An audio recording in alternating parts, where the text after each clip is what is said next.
Welcome back to Inside Sources. Today, we want to open the show with a discussion on the state of the polity. What is happening in APC, what is happening in PDP, and then what it is that ADC is turning out to become. To join me in that important conversation today, I have to my immediate right, Malam Baba Yusuf, a strategist, policy advisor, public intellectual, and the group CEO of GITC. Malam, welcome back to Inside Sources. It's my pleasure to be here once again and always. All right, thank you. Yeah. To my far right, his immediate right, we have Mr. Etim Hetim, a veteran journalist, an author, and a retired banker. Hetim, welcome back to Inside Sources. Nice to be back. All right, let's start with you, Hetim. So APC has a new party chairman. We have issues with Kwakwanso. A lot of speculations that is coming. And then this past week, he makes a very critical statement about the president, the VP, Shetima. Nobody is sure what is happening. How do you summarize the place and position of APC today, looking ahead to 2027? The simple summary is that the party is angling to position itself as a winning political platform in 2027. APC realizes that it has to return the president, but at the same time, it's facing some challenges which it did not anticipate. Number one, APC did not expect that PDP will put its house in order and ready for 2027. Okay. In your view, PDP seems to be doing that. They're on the way to doing that. They have a NEC in November, convention in December, and clearly, if everything goes well, they will emerge ready for 2027. Whether they will be strong enough to wrestle power from the incumbents is a different ballgame. But that is so far the fact that they are shedding off their problems is giving APC some concerns and worries. Now, second problem is that APC is still facing serious challenges in the North. They have not been able to get the kind of acceptability they expected from the North.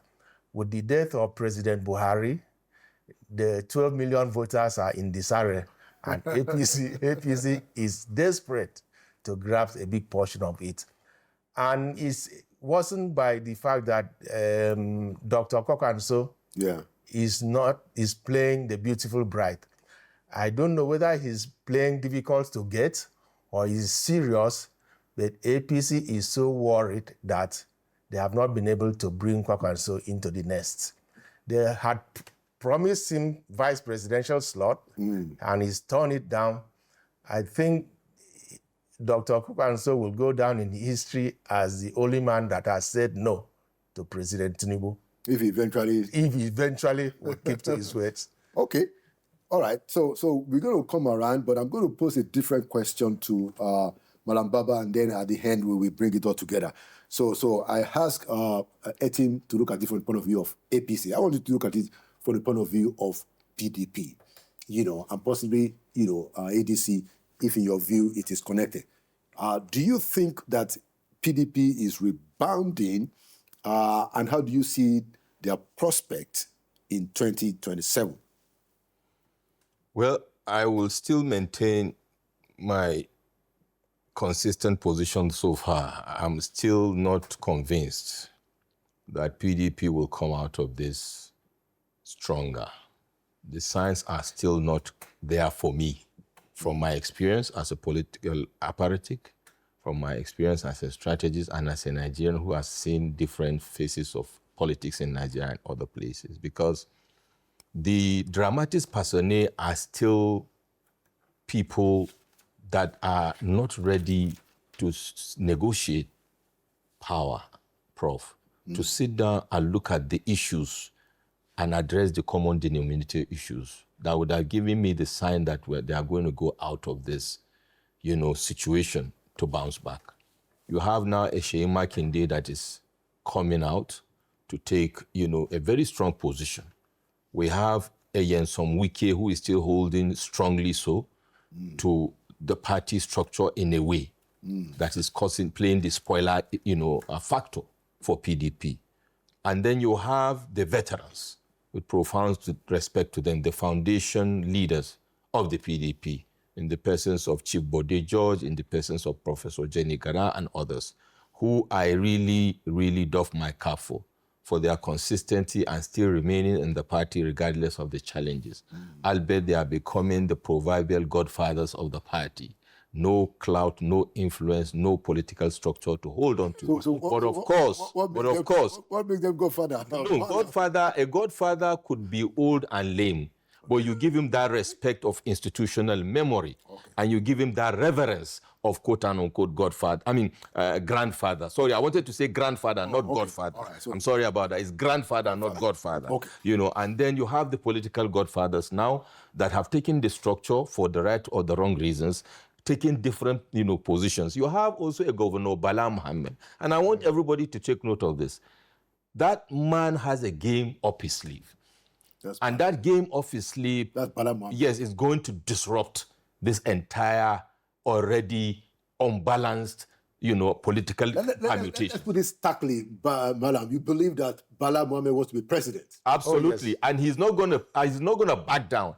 And he's going to be also a factor that why I said the PDP, bouncing back issue will be a very strong, is very concerning for me, because I tended to see at this point in time, like the ADC for me, even though there are issues with the ADC, to see that because it's a party that is an institution, is the oldest political party in the Fourth Republic that has maintained is the PDP. That's PDP. Yes, for it to have that experience and maturity to be played out now to say those critical stakeholders are now, coming together to iron out their differences. Rather, we are seeing, Sheyi Makinde's position, became more evident in the last couple of weeks, rather than now seeing that position he was playing before, of somebody that's trying to make peace. But that being said, in politics, you never say never. In mathematics, we call it permutations and combinations.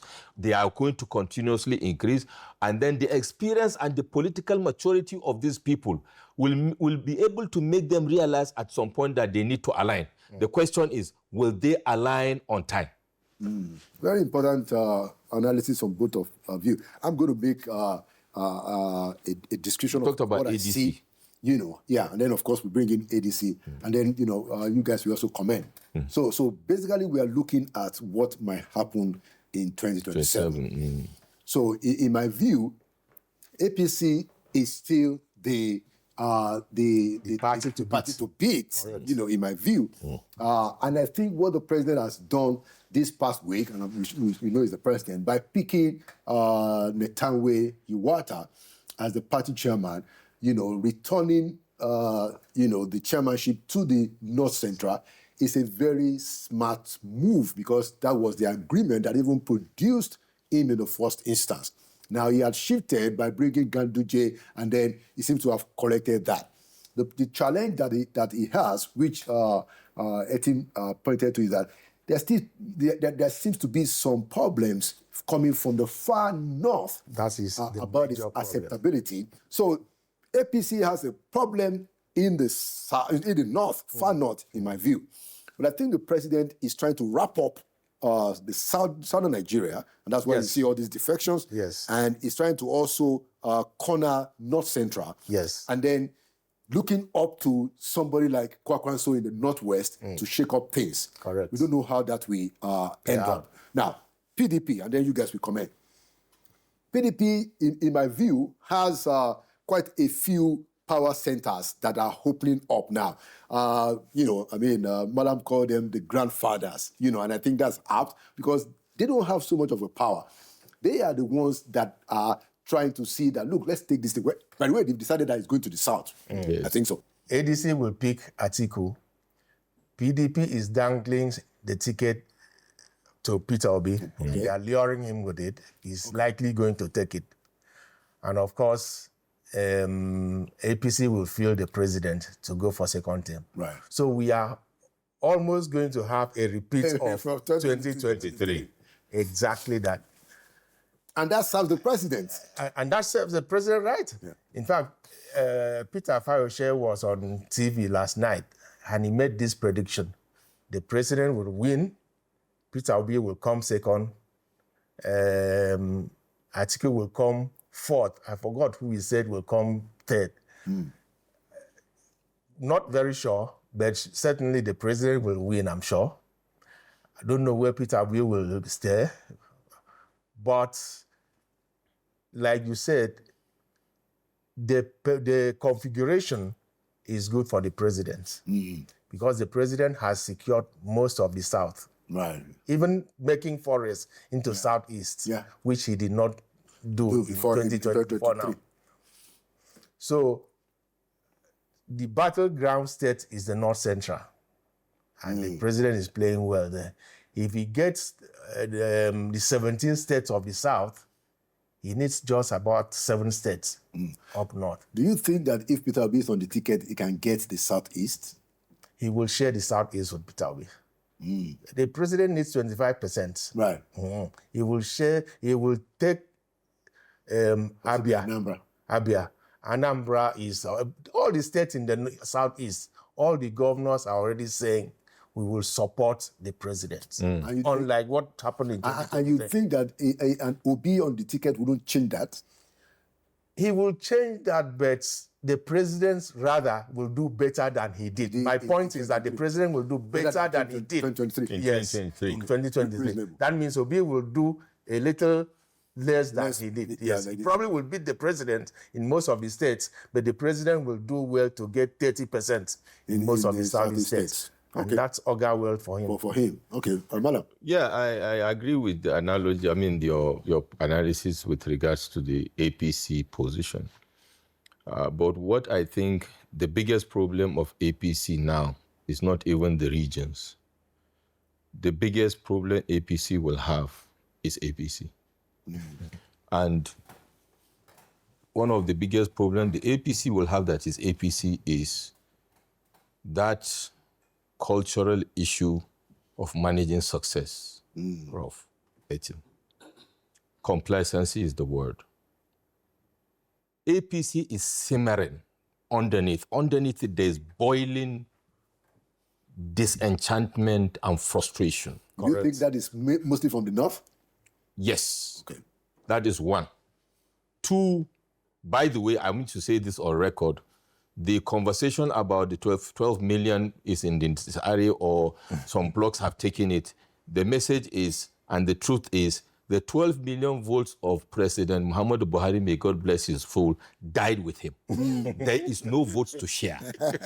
All the dramatic personages, all those political characters hanging around Buhari were actually leeching on his political capital And I to win election, even at state and federal level. I think the man knew that. And he knew that. And that is why you saw him not being loyal to any one of them. Because he knew they were leaning on him. Because in the North, in 2003 to 2007 to 2011, we had this phenomenon we call SAK, S-A-K. SAK means,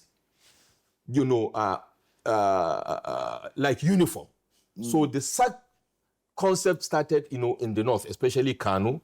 So if Buhari is in a political party, people lean on that his so-called quote-unquote integrity, political capital, to join him to win election as underdogs.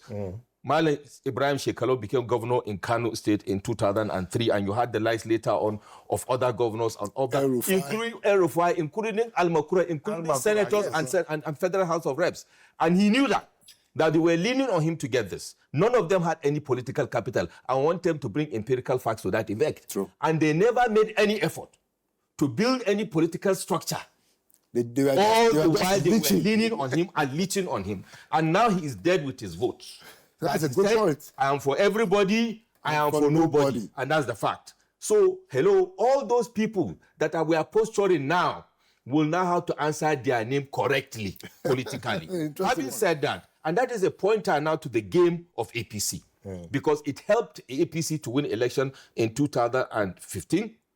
Whether we liked it or not, the Buhari effect, although highly eroded by 2023, still play some role because he still has that awkward followership, whether we like it or not. Sure. But his demise have now opened a vista for APC. Correct. The hatred of some of the people for APC is not directed of bad governance of whatever, or the perception of Tinubu not liking North and that, which we are seeing. And that is the complacency. If the power of incumbency now intoxicates APC to the extent that they don't take care of their own down the party structure, whether it is APC bloc or even the ACN people and others that feel now they have been abandoned as we are seeing them moving away, or they grumble to us behind the scene, they will play the game of opposition politics of sabotage under the radar. And the North are masters of playing that game. And that is what we call wake de shinkapa, where you have rice and beans, you have a governor that will emerge in a party, but when we go to vote, we go to vote against the president. And that's the note for APC. But moving forward from there, apart from the complacency, is the delivery of good governance, a reality, dealing with security, dealing with cost of governance, dealing with the mandate, as it were, beyond the political narrative. Right. Because, like I said, the Buhari factor is out, and most of the followers, the garrison commanders, quote unquote, President Bola Tinubu today, do not actually have that real political capital. They are selling him dummies. And I think he knows. And I think that's why he's focusing on Senator Rabi Musa Konkoso. Okay. And to respond to what Etim was saying, he is playing the bride to the highest bidder. Yes. That is why his bidding is time. Okay, I wanted to ask him, so who will be the beneficiary of the APC misfortune? He's the only political leader in the North that now can guarantee you 100% one estate, two a block of 1 million votes. Atiku had almost Konkoso. Okay. Atiku had almost 7 million votes. But this positioning he is taking and leaving PDP and all these activities will determine whether he will retain that and get more, or it will erode and go to Peter Obi and President. All right. So let's now talk as we close on ADC. Okay. And let's start from Eti. Now, I will make a short comment and then I'll push it to you, Eti. I think that the ADC people are not serious, and this is exactly why I think so. First of all, the setup. And up to now, I think they've been about a month now.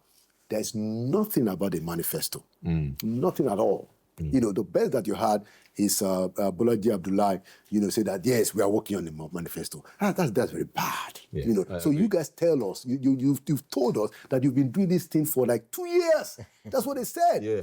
And then after 2 years, you don't have a manifesto. That's very, very bad.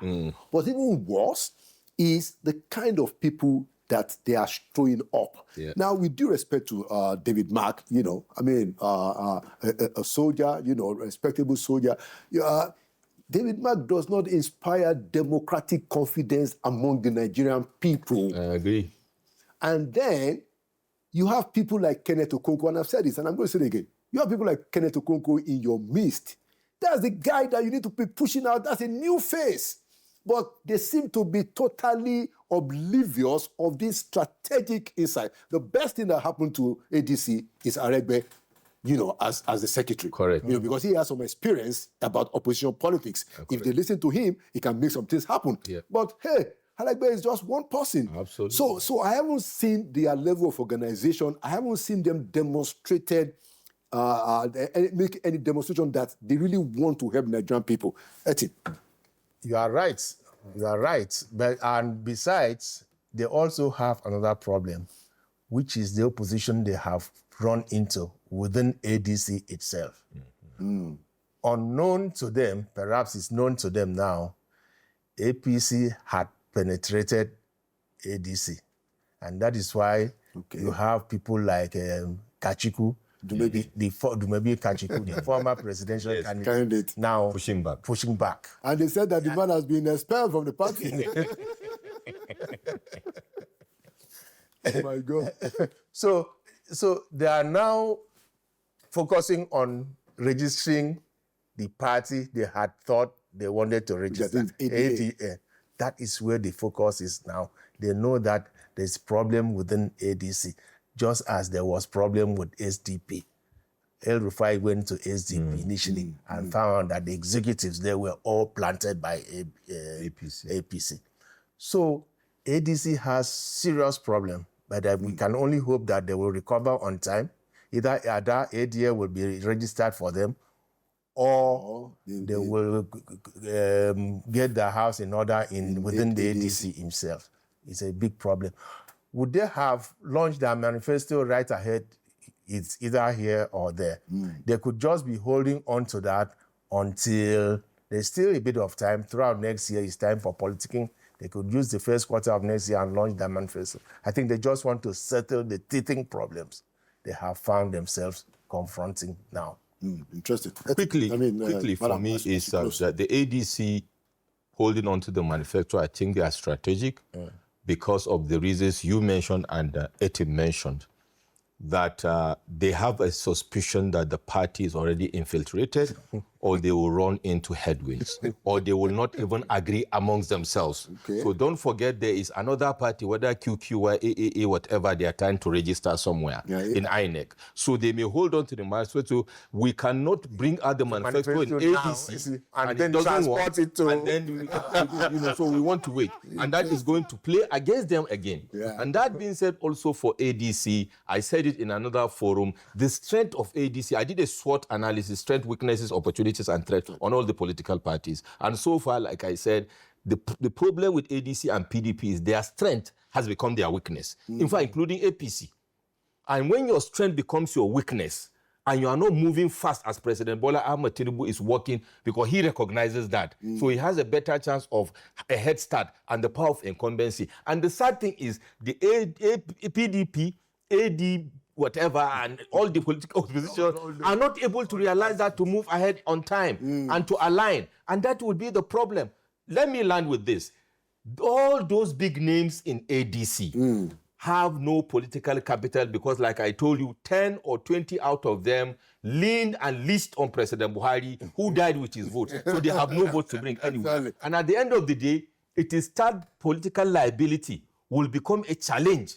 Not bringing Atiku alone as a northern figure to contest against President Bola Ahmed Tinubu will play out the scenario of 2023 if they don't early enough tell Nigerians they have a solution rather than a personality. And that goes also to President to Excellency Peter Obi, because now he is moving around, whether it's Labour Party, whether it's ADP, whatever. He is not certain where he's going to play. And you can see the body movement of Dr. Baba Ahmed and some of his key allies, including Kenneth Okonkwo, are already breaking away. And that is not good for anybody. Essentially with yes, no matter how powerful you are as a politician, you want to keep your political assets. And that is why those that have won elections, like President Buhari, President Tinubu and others, have held political assets for a very long time. Okay, we have just 1 or 2 minutes left, and I want us to treat this issue very quickly. Please, let's be very short about it. I'll be very brief. What is the implication for President Tinubu dropping Kashim Shettima? Quickly, let's be very quick, and then we'll be close. Implication is that the Northeast will be very unhappy with him, unless he picks somebody who will counter that.